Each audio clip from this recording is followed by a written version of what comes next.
I'm Marina Jurica with NASA's Jet Propulsion Laboratory in Southern California. After landing on Mars last week, NASA's Perseverance rover took its first look around. We are getting an initial look at just how powerful the cameras on board the rover are. From the never before seen entry, descent, and landing video to the Mastcam Z camera system, capturing a panorama of the landscape in unprecedented detail. We have been able to see the surface of Mars as never before. The Perseverance rover has 19 cameras on board, ready to explore. Today, I am joined by a team of experts who will be using the Mastcam Z camera system throughout the mission, and they will show us the highest resolution shots of the red planet yet in a moment.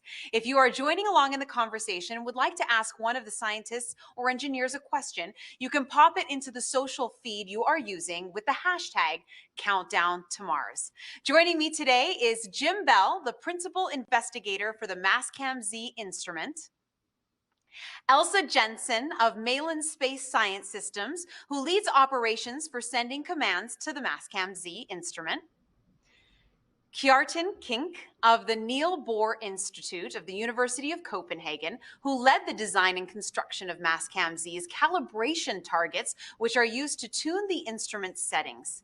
Thank you so much for joining me here today, guys. Great to be here, Marina. Thanks for having us. Yes, thanks for having us. Thanks for having us.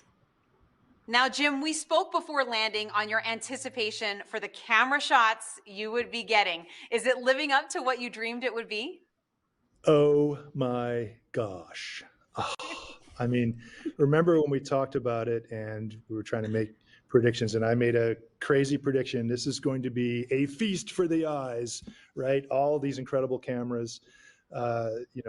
You mentioned the 19 on the rover. If you count the ones on the descent stage, if you count the ones on the helicopter, we're talking about 25 cameras on this rover. Just unbelievable, image rich. And I think we were all blown away by the videos, right? By those incredible, the parachute and the thing and the stuff. And it's like, what?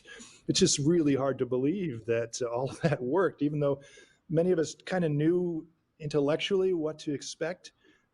Emotionally, it was like we were blown out of the water. It was incredible. And a lot of us are having, on the Mastcam Z team, are having the same experience with the pictures we're taking with these zoom cameras. Absolutely breathtaking. I think everybody around the globe has just been so inspired by it all. Now, you mentioned that the first images you ever saw of Mars were from the Viking landers. Now, how does that compare with what you're seeing now?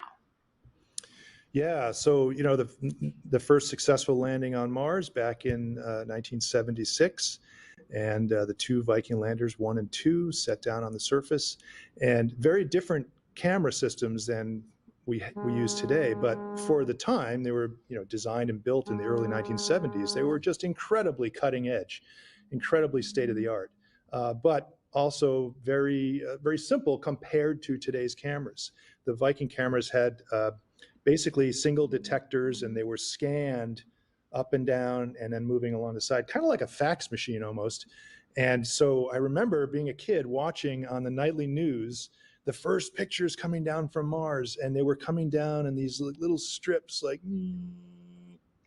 and it was like watching paint drip down the wall, and little bit at a time, and it took hours, and you see, oh, there's the footpad, and it was incredibly exciting. Of course, the first time we got down onto Mars.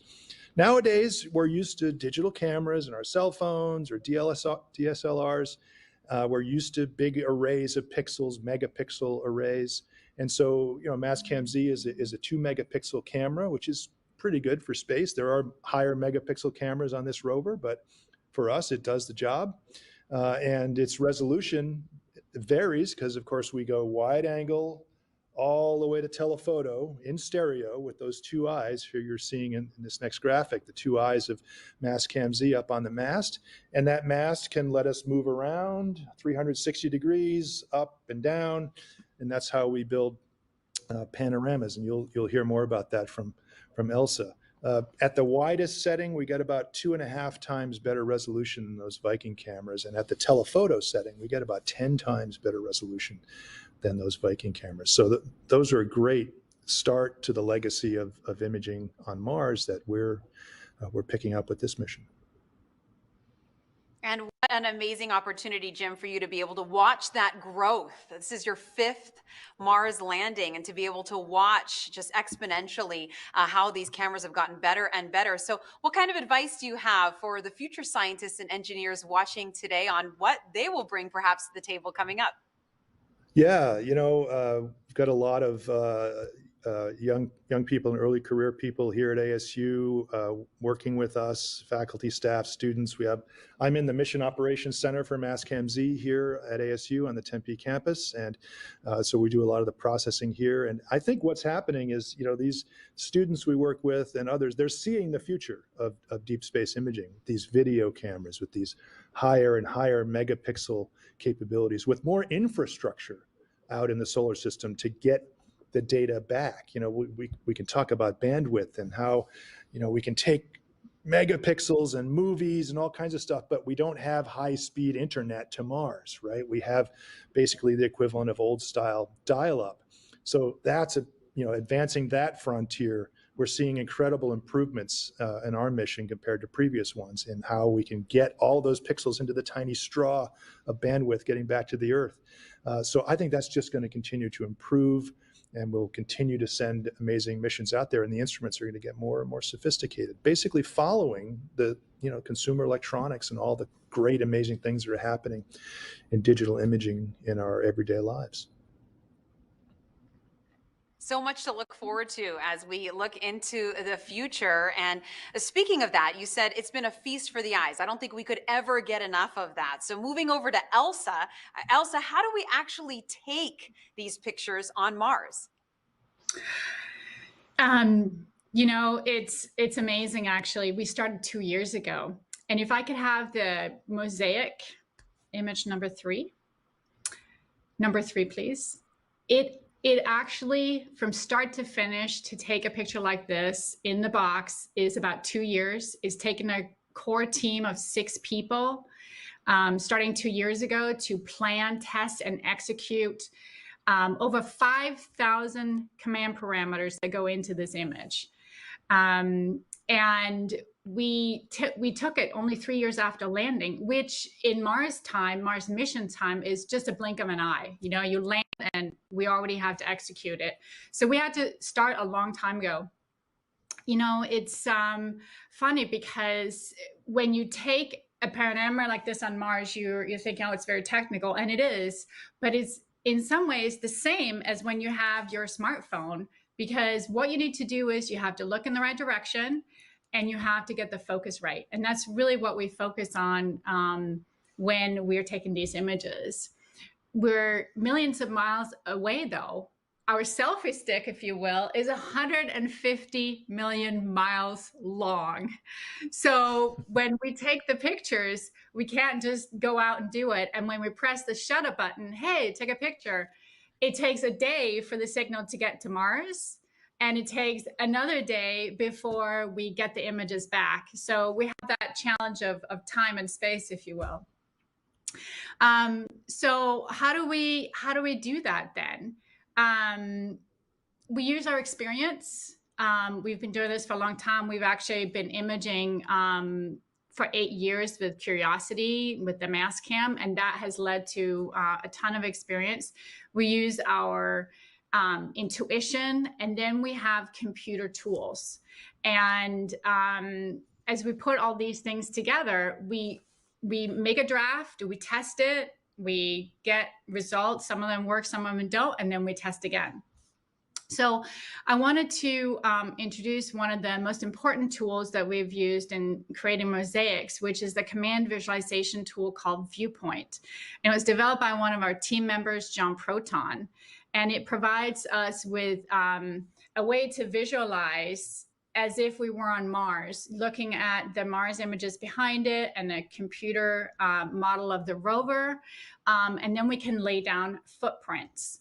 And that's a great way to pretend that we're right there with Mastcam. As you saw the pictures before, we're right there with Mastcam taking the images, and be able to visualize that.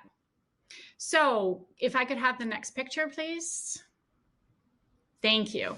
You see here the frames. See all the red squares, the red rectangles? That's actually the footprints that we've laid down for this mosaic. And there's 142 total. Like I mentioned before, there's over 5,000 commands for altogether to take these 142 images that we stitched together. Now, in this case, we didn't land on Mars before we took this, right? We had to plan it in the blind. So we had to start with our information that we had available, which was from Curiosity. So 2 years ago, two of our ops engineers at the time, Jason Van Beek and Tex Kobachki, put together kind of a draft. And then that sequence we took into testing with the thermal vacuum chamber, which is house size. So imagine a small house that is in Mars conditions with the temperatures rating about 100 degrees between day and night, and also some of the air pumped out for vacuum. And we tested in there. And then we also got special permission to execute this sequence at Kennedy Space Center. And that was important because of the focus. We could get the landscape pretty well from Curiosity, but we also needed information on how to focus on the various details of the Perseverance rover deck, because that's different than Curiosity. So we got that in the bag, and thank goodness, because that's what allowed us to put the sequence together, all of it in one sequence. We sent it up 2 weeks before we actually landed on Mars. We do that to ensure that as a mitigation in case there are communication errors right after we land, it was all fine. But in case, we would have it on board already and ready to execute when we landed. So that's part of the thorough testing that we do when we're preparing to go to Mars. So as we got finally, with all of that, we had our cognizant engineer, Mike Kaplinger here at MSQ. We had ops engineers, Tex and Angela and Chris and myself. We checked and rechecked, and then we were ready to fly. So if I could have the next image, please. Here's how we laid out the panorama. You see how we start at the horizon, where imagine being on the mast, you're looking one way and then looking next down we go as we take the panorama and building up tile by tile from the horizon and all the way down to the rover deck. 142 different frames. You can see we have focus on the hardware, on the landscape, and it's all put together into one sequence. So it's great to be here today. Our team is loving being on Mars. We're taking already hundreds and hundreds of images with this camera, and we're going to take thousands, tens, if not hundreds of thousands in the future. We're so happy to be here from Malin Space Science Systems and love working with Jim and ASU. Thank you for having us come along to Mars again. And we just cannot wait to get going with this camera. Thank you. Awesome. Thank you so much, Elsa. Such great information. And that was such an incredible animation there as well. And it obviously takes a village to get all of these images processed and put out to the public.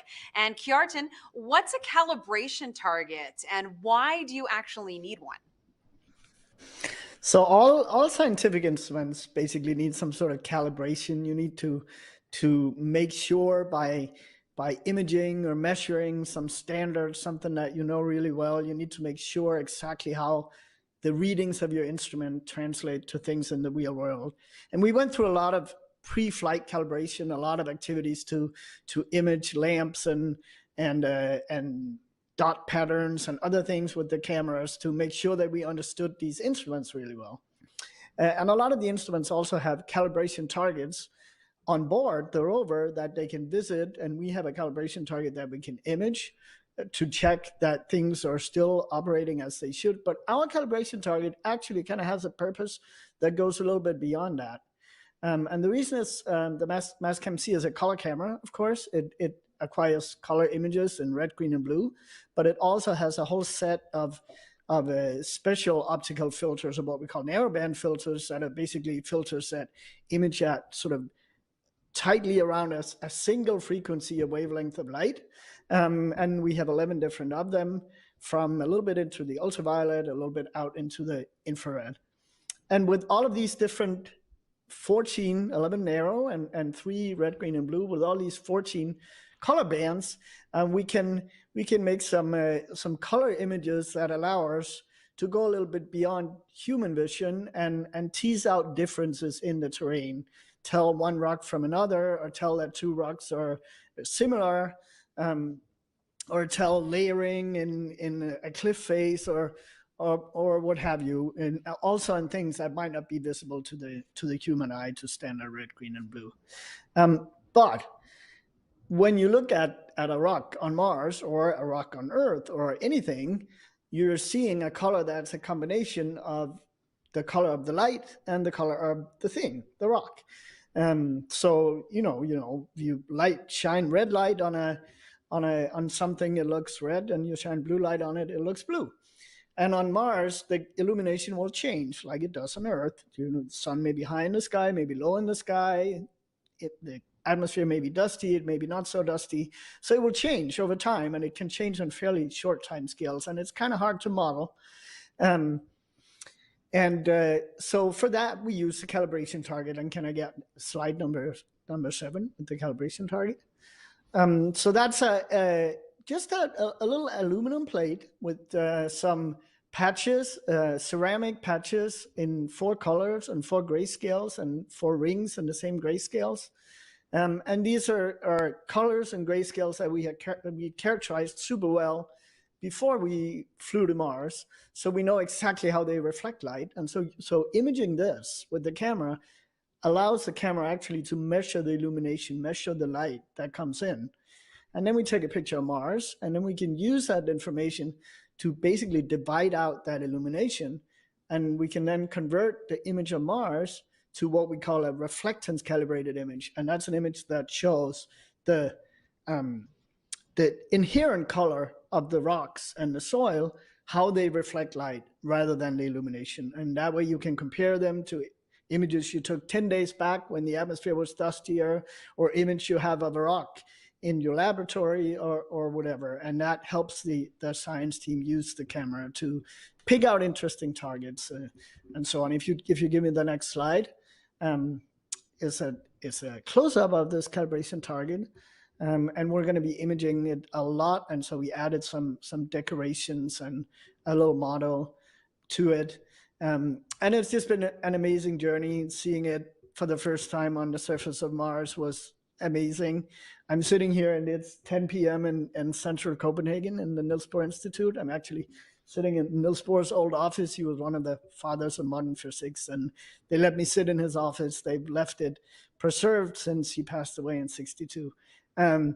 And everybody here that has worked on this project have just been so excited to be able to contribute to this amazing mission and be a part of this amazing team.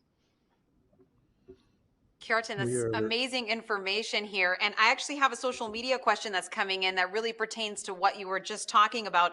Joshua Becomes on Twitter says, this is really incredible to see. I'm sure we all think that. Now, are these photos artificially colored? No, I mean, I know, Jim, if you want to. Well, sure. Kjartan pointed out that we've got all these different color filters, and when we take pictures like this panorama in red, green, blue, then it can simulate what we see with our own eyes. But if we use the filters that are a little in the ultraviolet or a little in the infrared beyond, I call it superhuman, Mastcam-Z has superhuman vision, then we can't look at them in red, green, blue, so we have to false color them. Kind of like a lot of the pictures you see from the Hubble Space Telescope. They're taken outside of human normal vision, and they're false colored. And so you'll start seeing, once we start using those filters, and I know Kjartan's going to do a great job calibrating them, you'll start seeing these kind of Andy Warhol garish views of Mars that don't look like what we'd see it with our eyes, but that look just like what Mastcam-Z can see with its superhuman eyes. And like Kjartan said, that gives us some sensitivity to different kinds of rocks and minerals and just color variations. And I think of us as using the cameras kind of to do triage. You know, we can sweep these fields of view across the whole scene with the navigation cameras, the hazard cameras, and Mastcam Z. And we're using color differences as a proxy for, well, maybe there's a really interesting chemistry there. Maybe there's interesting minerals there. Maybe there's an interesting texture. And we'll drive over and use all the ARM instruments that we'll be seeing and hearing a lot about in the weeks to come, use those to get the much more detailed information. And I know, Jim, you made an incredible storyboard with your teammates, and it really shows truly tour. how this camera can zoom. You want to take a little tour through this? Should we do that? Yeah, let's do it. Let's do it. All right. Well, so we're going to start. This is the full version of the panorama, 360 degrees. It connects on the left and the right. You could wrap it around, and it goes right down to looking at our feet, out to the horizon, and a little bit of the sky as well. So go ahead and zoom to the first region here. We're going to zoom in on this panorama all the way behind the rover. This is looking to the north, a little bit northwest, and you can see a couple of different ridges. There's a near ridge closer to us, and then there's those far mountains. The near ridge closest to us is the front edge of the delta, the Jezero Crater Delta, that brought us to this site, that brought this rover to this place, and that we're going to eventually drive over to. Beyond that, those distant mountains are the rim of Jezero Crater. You know, Jezero is a big hole in the ground. It has these mountainous circular rim of mountains that surround us, and we're seeing them all on the edges of this panorama. So those are pretty far away. Those are 3, 4, 5 kilometers away in the distance. But the delta itself is only about 2 kilometers, a little under a mile and a half or so away. So it's relatively close. The engineers got us in a beautiful spot. And let's zoom back out and just look at a couple of the features. A number of the science folks on our team have been looking at these different areas and zooming in and trying to do some instant science and analysis. And let's go to the first zoomed in region here. You're transported. You can see the resolution of the panorama, right? We keep going in there, and it's like, wow, look at this detail. This is just a blocky hill that we think is a separated remnant, maybe, of the original delta. Maybe the delta was much larger and it's been eroded away, but leaving these little blocky remnants behind. We see, some evidence that it might be more resistive on its top. This is obviously our first look at it. We're going to be getting much higher resolution data. This is our widest angle zoom, so our lowest resolution almost on the camera. So we're starting to telephoto in to these now over the coming days and weeks, and we'll get much more detail. And then, of course, to get even more detail, we'll drive over there or somewhere near there. We'll get closer to these features. Let's go to the next one. So zoom back out and get a sense of, again, the wide scale, right? Now let's zoom into the next one. I think this is going to be another part of the delta. This is farther towards the north and west part of the delta. See some, again, this blocky kind of top to it. There's the faint hints of some layering in here. Maybe, we would expect that from what we've seen from orbit and from what we know about deltas, but it's really kind of a tease because we, of course, want better resolution, and lots of folks thinking about what could be going on here. Lots of sort of geologic comparisons to what's going on deltas and other places on the Earth. Let's zoom out and look at some other features that are really close by, some individual rocks and other rocky regions. We'll go to the next one. I think this is going to go to, this is an area pretty close to the rover that's been scoured by the retro rockets coming down and delivering the rover on the sky crane. So some of the dust and soil has been scoured away, exposing these rocks with some layers. That white rock in there is about a half a meter across, or about 1.5 feet across for scale. And interesting features and textures on it. We don't know whether these are volcanic, sedimentary, some combination of them. We don't have chemical and mineral data yet, but again, the cameras are helping us triage and identify the places where we want to get those detailed chemical and mineral measurements. Let's zoom out and go to the next one. We've got 2 more here to zoom in on. I love how you get a real sense of the resolution on this panorama. Here we go.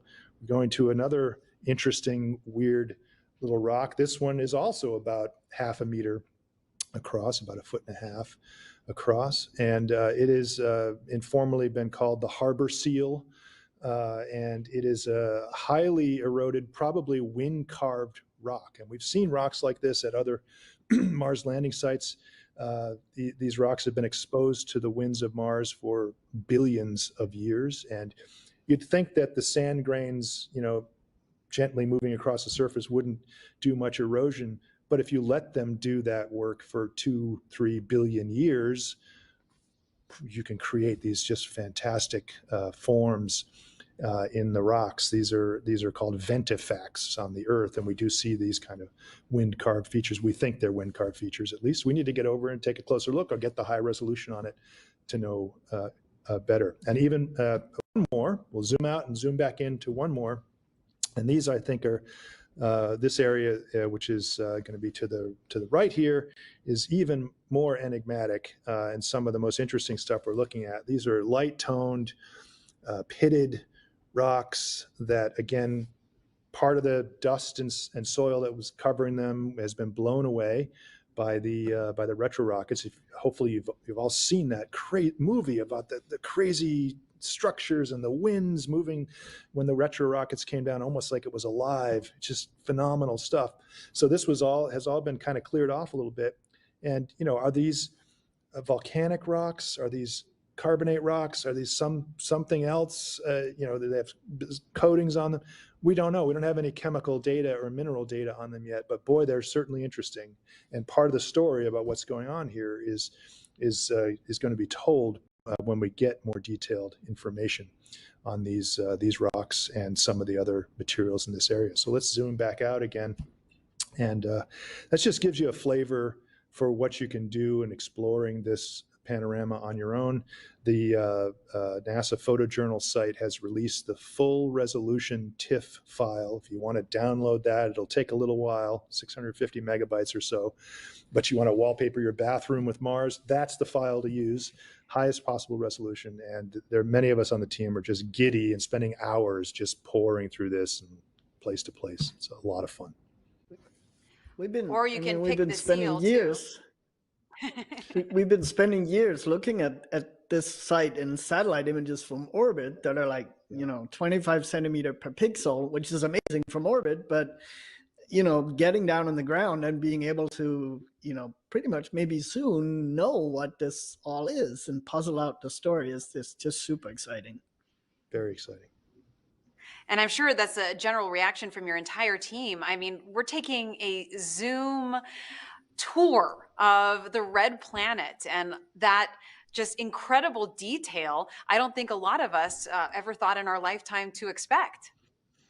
Yeah, it's pretty spectacular, and more is coming. Remember, this is our lowest resolution panorama. We will get 3 times this resolution, and we're starting to get 3 times this resolution on selected targets in the field. And we'll pick that up in earnest once we come back from the software transition that's going on now. We're going from the cruise software to the surface flight software that takes several days. And so once that process is done, we'll get back to characterizing our cameras. The other instruments will they need to do their calibration, their characterizations. So the whole rover is just sort of slowly coming alive, slowly turning on as the engineers check out system after system. We're very lucky to have been turned on and starting our checkouts very early and getting all this great stuff out very quickly to the public, including the raw images that went into this panorama, which have been released on the JPL NASA raw images public website. And as you might imagine, we've got so many people joining us today on social media. And if you want to have your questions answered, remember to use the hashtag countdown to Mars. So let's get to a few of your questions out there. We've got a lot of them. A YouTube viewer asks, are the Mastcam Z pictures used for stereo vision 3D mapping of the surface? Yes, that is a major, major goal of what we want to do. And it's an advancement that we're able to make over the Mastcams on Curiosity, which Elsa and her team at Mail and Space Science Systems operate still every day. 3,000 odd Mars days after landing back in 2012. So that those cameras, which fit on the same mast, we have a copy of that mast on Perseverance. Those cameras have one wide angle left eye and one telephoto right eye. And they take spectacular pictures. They're just amazing. You've seen the pictures from Curiosity. The problem, in quotes, problem, is it's hard to do stereo. You have to do stereo at the wide angle scale, so it's low resolution stereo compared to the telephoto lens, and it's just cumbersome to do it, and you need a lot of telephoto images to fill in, and so it's just not as easy and common to do 3D stereo with the mass cams on Curiosity. So the innovation that we brought with our partners at MS Cubed was to design this zoom system so we could do stereo at the wide angle like we've got here, and then all the way to telephoto. So there's a right eye, this is the left eye, this panorama you're seeing here of Mastcam Z. There's a right eye version of this that's, much of it is still on the rover. We're trying to get it down as quickly as we can. And once we get all the right eye data down, we'll take the left and the right, and we're going to get a beautiful stereo view of this terrain at that scale. And we'll be doing that left-right at all of our zoom positions for everything that we do. And we use that stereo information, not just for science and the geology and the topography, but to help our engineering friends and colleagues who are driving the rover, who need that stereo vision to do hazard avoidance and traverse planning, to guide our friends on the helicopter team who are trying to find a safe landing site, a takeoff and landing site for the helicopter. They need stereo data, so Mastcam Z can help with that. To guide our friends putting the arm down and the drill down onto the surface, they need stereo data. They can get it from the nav cams at lower resolution. We can give them even better stereo data with the Mastcam Zs. So doing that kind of stereo is 100% part of our goal, and we're going to put a lot of those great stereo products out for the public to enjoy as well. Great, Jim. Another technical question from Facebook. Ira Colley asks, what is the transfer rate, bandwidth and speed of data to the rover from the Earth? Oh my gosh. Do you happen to know that, Elsa? What's the uplink rate? Well, I don't happen to know the number, but one thing that is an interesting number that I just heard the other day, which is, we start really low because we have to make sure everything is working. So you start on your really safe antennas that have lower transfer rates. So that's how we started, and we couldn't get very much up or down. That's also why we had to put our first 4 days of commands on the rover beforehand, because we were really starting out. We wouldn't be able to send it all up in the beginning on these really low rate antennas. But very quickly on this mission, after we landed, everything was A-okay, and they upped the transmission rates very quickly. And I just heard one of the mission managers yesterday tell us that at this point in the mission, comparing Perseverance to Curiosity, we have about 10 times the amount of data coming down every day that we did 8 years ago when we landed. And that's thanks to the systems working really well, and also that we have more orbiters, more assets at Mars that can relay out data for us and get all this data down. Otherwise, we would not have had this much data down already. Yeah, that's true. We and consider I lucky. think the numbers are in the hundreds of kilobits per second. I think that's... We can go to the mega, yeah. We Yeah. can, yeah. And Christopher has a follow-up to that question on Facebook as well. How much longer does it take to receive Mastcam Z data due to the larger data sets? Yeah, that's a great question. That's a great question, and it's a little complicated because we're not in real-time contact with the rover. When Elsa said it takes a day to get the commands there and a day to get back, it's not because it's a day at the speed of light. It's because it's a day on our work calendar, right? It's because we communicate, we send the commands up to the rover approximately once per Earth day, once per Mars day in the morning when the rover wakes up. First thing it does is it listens, hey, Earth's going to call me with my to-do list today, and radio that up, the Deep Space Network that NASA runs, gets its command list, and then we're out of contact with it. And it's just executing all those commands, take these pictures, test that instrument, turn on this heater, wiggle the wheels, drive 2 meters forward, whatever. It's just a long to-do list with timestamps. It's doing it on its own. And then near the end of its day, one of the orbiters, NASA or the European orbiter, comes overhead, and the rover relays its results back through that orbiter and then back to the Earth. And sometimes it comes very quickly, sometimes there's a little bit of a delay. But the end result is we're really getting a big pile of data once a day, maybe twice a day. Sometimes in the middle of the Mars night, we get one of those orbiter passes as well. And so we're not joysticking, we're not in real-time contact. But at least in the first part of this mission, almost all those bits of ones and zeros coming back to us have been images. The videos that you saw, these spectacular panoramas, lots of engineering data and telemetry, but the imaging data is the vast majority of that stream of radio signal. All right, let's turn to the freezing cold nights of Mars. Taryn on Facebook asks, will Perseverance send in a night landscape shot? Well, take that the one? thing about yeah, absolutely. What I really encourage people to do is imagine that you're the camera on Mars, because our mass is up, and actually the mass is at about 6 feet. So as we look around, it's almost like you're standing there yourself looking around. And they are visible cameras. They're primarily in the same wavelength that you can see with your eyes. And so if you're there at night on Mars, how much could you see? Well, it's really dark, so we can't see a whole lot. And that's where we're at. We're not going to take images at night for that reason. And also because it's extremely cold. I mean, I was just looking at our temperatures the other day. We get down to minus 80 degrees Celsius on our cameras.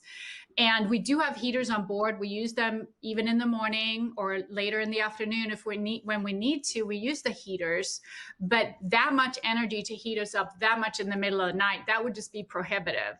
So you got two things against you. You got no light and you got too cold of a temperature. So we generally don't do it, except for a few occasions when we might be looking up into the sky and doing that at nighttime. But we do have to set it up beforehand. Again, we don't want to heat everything up. It's the cameras, it's the mast, the massive mast that you saw, that has to be heated as well. So you want to set it up beforehand. So all you have to do is open the shutter to take the image and then be done with your job. I'll just add that, you're absolutely, that's a great description, Elsa. And, the science goals of our mission are focused on geology, mineralogy, chemistry, also atmospheric science, typically daytime, but the weather station, the meta weather station, will be measuring nighttime temperatures and pressures and all that kind of stuff. So for imaging, it's difficult at night. These are cameras, not telescopes, right? It's not like taking your big light bucket telescope out in the yard and collecting faint signals. These are just cameras. So, if you just point and shoot with your iPhone or your Android phone, it's hard to get deep space astrophotography kind of data out of that. So we can see bright stars, we can see Phobos and Deimos, the moons of Mars, and we'll do some of that science. We'll do some of that nighttime science. It helps us understand the atmosphere and the moons themselves.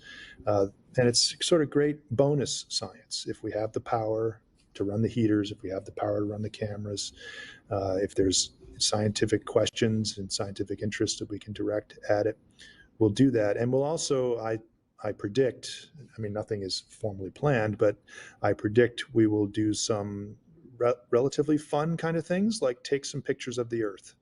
This has been done on previous rover and lander missions.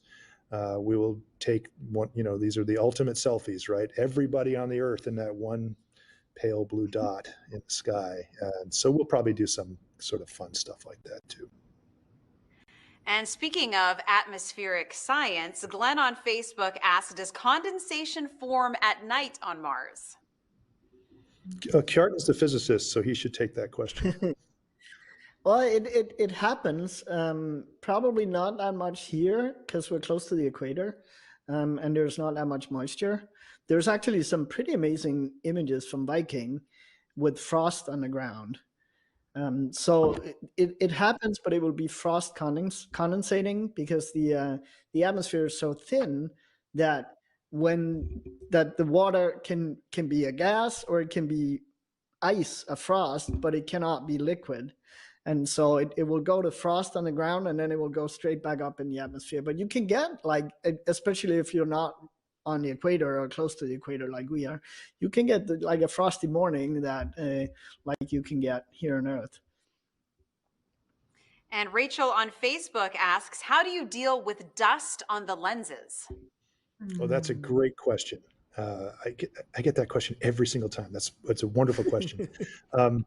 We actually we don't do a lot about it. Actually, we we prevent dust from collecting on the lens by pointing the cameras down when we're not using them. That end of the mast, we just point it down, and that prevents the dust that's always falling gently out of the atmosphere from collecting on our lenses.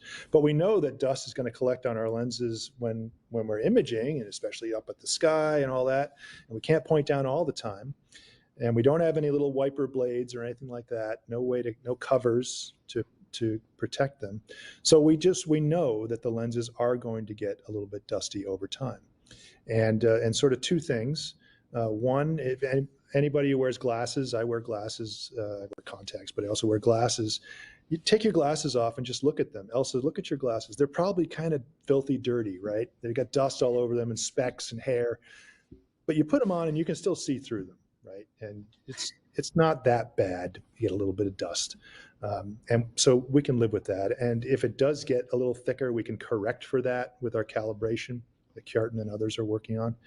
And secondly, what we've discovered in previous missions is that once in a while, the winds of Mars come and they blow the dust off the deck of the rover, off the calibration targets, off the lenses. And so Mars has been actually pretty helpful in past missions in keeping our lenses clean. But our prevention is really kind of passive and just point them down. I'll add a little something to that, because exactly this reason of the dust is why we had to get going really quickly with our imaging. We wanted to take images as soon as we could of a clean rover deck. Well, as Kjartan can attest to, it wasn't entirely clean because, all the dust that was kicked up. But specifically for Kjartan and the other scientists on our team, Jim being another big proponent of this, we wanted to look at the deck as cleanly as we could so we can compare that to all the data that comes after. And that was one of the big reasons we were allowed to image as early as we did. And in fact, even the day before we imaged this one, we took a huge amount of calibration target data. And that was really so that the calibration could compare to that for the rest of the mission. And we'll continue to do that and monitor, take images on a regular basis to monitor the dust that's accumulating. And it's my understanding, Kjartan, that there's some special places on the cal target that deals with dust. Maybe we could show if you can image put 8 up again. slide 8, image 8. So it's obviously a problem for the calibration target too, and that is always facing upwards, and dust will drizzle on them. No, slide 8, the major slide 8.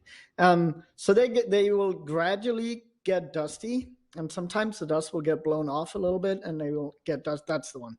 And actually, right at landing, there's a bunch of dust that gets kicked up by the rockets, right? We wanted to image it right after landing as quickly as possible. That's the cleanest it's ever going to be.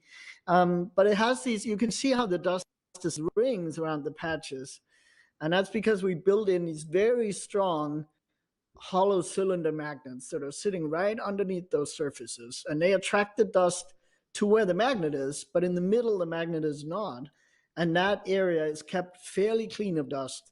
And that will work also for the dust in the Martian atmosphere. It works because there's iron in the dust, both in this dust and in the dust that comes drizzling down from the atmosphere. So those magnets are going to keep those little areas pretty much clean of dust. And those colors are going to be like they were in the lab when we measured them. And we're going to be trusting them still. But another thing is that on other parts of the calibration target, it will gradually get dusty, and we will be able to monitor that. And that's actually kind of a little extra piece of meteorological data, because we can sort of tell when the dust is falling and when it gets blown off, and it's like a seasonal thing on Mars.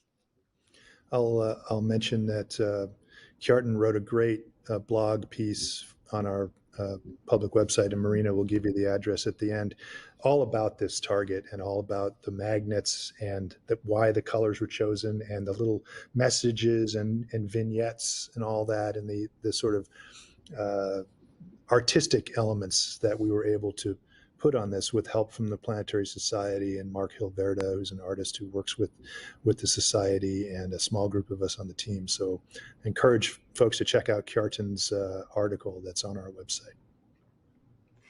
And speaking of that, for Kjartan, J.E. Bruce on Twitter wants to know where he can get his hands on one of those sundials. And can you tell us more about the sundial? Maybe I should start a company and just crank him out and Yes. sell them to people. Right. We have a few spares. When you send an instrument, you have to build a flight spare in case something goes wrong with the instrument before you launch. So we actually have 2 flight spares. They're not for sale. And we have a few extra sort of test units, but it's only a little handful, and they'll probably wind up in museums where you might be able to see them. Tim has a 3D printed version there, and we do have 3D print files that maybe we'll put out at some point. Maybe we should put the 3D print files on our public website if you're willing to do that. Yeah, we could do that. Yeah, sure, absolutely. So this just gives you a sense of scale. This is full size. Yep. So yep. There it is. And we did have, you mentioned museums. We had the flight spare for the Spirit and Opportunity Cal target was on display in the Smithsonian for many months. It Doing was cool. Special exhibits about those rovers. So lots of people put their eyes on that one. Yeah, I remember I went there, Jim, and I wrote that I just came back from standing in the August presence of the Apollo 11 command module, and you wrote back, how about the August presence of the Spear PanCam Cal target? Yes. And I said that was a flight Spear. It wasn't the flight Cal target. Yeah. Anyway. Well, as a meteorologist, we're getting tons of weather questions. So I'm really excited about that. Everyone is very excited talking about the weather on Mars on social media this afternoon. Chopra on Facebook asks, any storms expected there, and how do you manage them, and how would they affect the Mastcam Z? Yeah, I mean, we don't manage the weather. We do not manage it. Absolutely.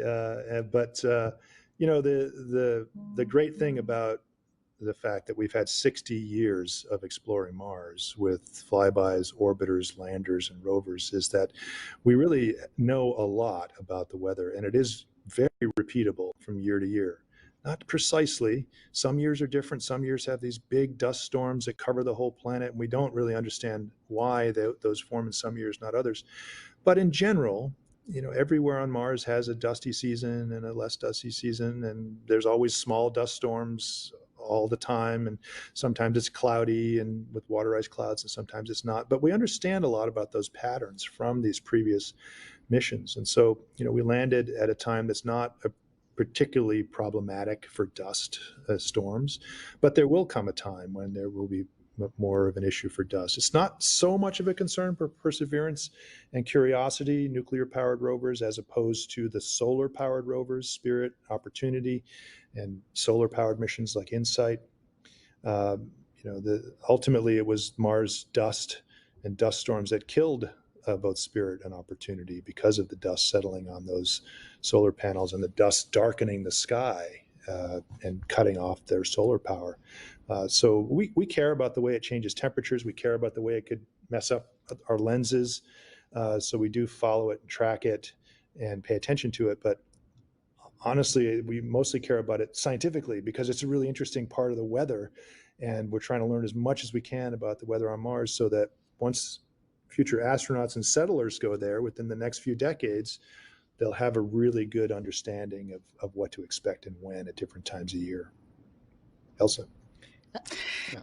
And then there's also a little story about how we captured some sand in the cameras with Curiosity. Right. That gave us a nice lesson learned for this mission. So what happened was during dust storms on Mars, sand would deposit. We have these long lens covers that keep stray light from coming into our images. Well, they're also really good at trapping small amounts of sand. And we didn't even think about this until one day when we were looking up at the skies, we talked about, and we take images, you know, at different angles to look at the atmosphere. And we noticed there seems to be something off. There's definitely something off in these measurements.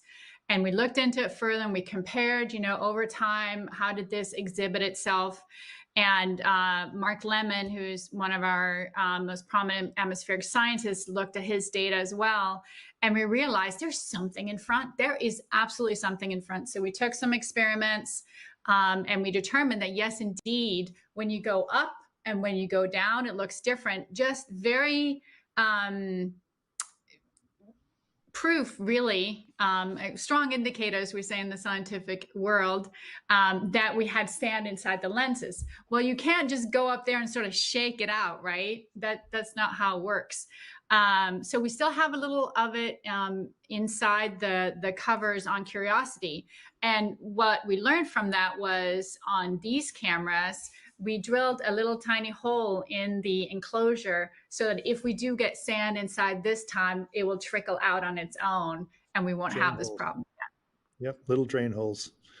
Good Yeah. lesson from Curiosity. Yeah, it's actually kind of amazing that little sand grains are hopping across the surface and bouncing up 6 feet and going into the front of our. The lenses are set back a little bit. There's like a sunshade and a baffle, so there's a little bit of volume there. And on Curiosity, they're hopping up in there and getting in there. It's totally surprising. Or getting, it's like the storms are not, the storms, you know, the winds can be high speed, but the atmosphere is so thin that the power in them is not very high. It's not like it's going to jiggle the rover or tip it over or anything like that, but it can still move sand and obviously dust, but it's kind of surprising how much it can move sand, even though it's such a thin atmosphere. Yeah, it's like that carved rock, you know, how long it took to do that. You know, that a lot of people have seen the movie The Martian, and there's that scene in the beginning with this violent storm. You know, I mean, it's a dramatic and fun scene, but it's science fiction. I mean, it's nothing like that. I mean, the wind speeds can be very high, but it would be like somebody blowing up, you know, feathers by you. It would feel just so light. It's so thin, but it moves sand and dust very efficiently.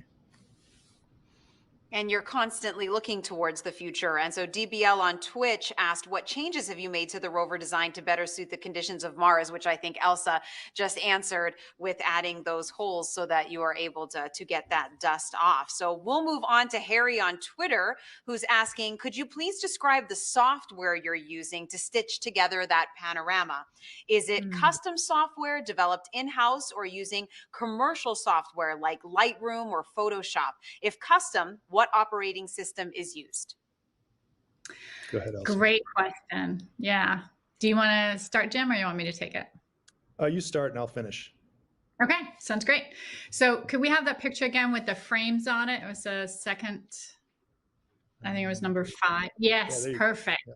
That is such a great depiction of what my life, what our team's life looks like on a daily basis. This is homegrown software. As I mentioned before, John Proton wrote it. He was actually way back on MER, going back now almost 20 years. He was one of the operators that would do commanding and then realized at one point, you know what? I can do this software much better than anything that's commercially available, anything that people have thought of, because he did the job. And then he took his software programming skills, put the two together, and came up with this tool. And it truly is the only software of its kind on this planet. So it's specifically customized for visualizing imaging, and this is just one way of looking at it, but there's a lot of details that goes into it that's at our fingertips. The distances to each part of the image, what the focus would be that would correspond to it. There's just a tremendous amount of power behind it. So we're extremely grateful to have this. And in fact, it's thanks to Jim working on PanCam with John. And then we did a beta version for MassCam on MSL that we've been running now for years. All of it with the thought that we would get this tool for this mission with these cameras. And it is spectacularly paid off. It is exactly, I mean, it's more than I could even imagine. You know, Chris and I were talking the other day, one of my ops engineers, And he was just laughing. He's like, I cannot believe this piece of software. I don't even know everything to do with it yet. I can't wait till we can explore it more. And we all feel like that. It's amazing. So there's a lot of custom homegrown software, but we also do occasionally use Photoshop or those kinds of commercial tools to finish some of the processing and stitching. So it's a mix. And like you, oh, sorry, go ahead. Go ahead. Yeah, I just wanted to finish up on the question, the operating systems. We really use all kinds. We're using, some of my team runs on Macs. We also have some Dells. We use Linux. And just throughout, we are a team of hundreds of scientists and engineers. If you count them all up, there's probably thousands. And we use all kinds of tools. Make them all work together. Our tools that we run for the mission that all of us run have to run on all those, well-known platforms. Yep, and there's all kinds of programming in C, Python, MATLAB, IDL. I got some old Fortran stuff that I can still use. It's a real wide array of programming. Not only a wide array of programming, but it's a village. And thank you so much for everyone's questions out there on social media. So many of you joined us today, and we'll try to answer some of your questions as we progress through the rest of the day and tomorrow. But thank you most of all to Jim, Elsa, and Kjartan for joining me this afternoon. It's been a lot of fun, and we just have to thank all of our teammates on the Mastcam-Z team, on the entire Rover team, the NASA JPL team, the folks who built the rocket, the folks who got through COVID to get us to the launch pad. I mean, what an incredible team! Thousands of people involved in ultimately getting to this kind of spectacular imaging. Yeah. Thanks for having us. Thanks so much, really you guys. exciting. Yes, thanks for having us. Oh, thank you so much. We can't wait to see the rest of the panoramas. Now, for the latest on the mission, follow at NASA Persevere on both Twitter and Facebook. And you can also take a deeper dive at the mission's website, mars.nasa.gov/perseverance. And as Jim mentioned, there's lots of information about the Mastcam-Z instrument on the website mastcam-z.asu.edu. And the very latest images can be found at mars.nasa.gov/mars2020/multimedia/raw-images. A lot of great feasts for the eyes, as Jim likes to put it. Now, thanks so much for watching this afternoon, and go Perseverance.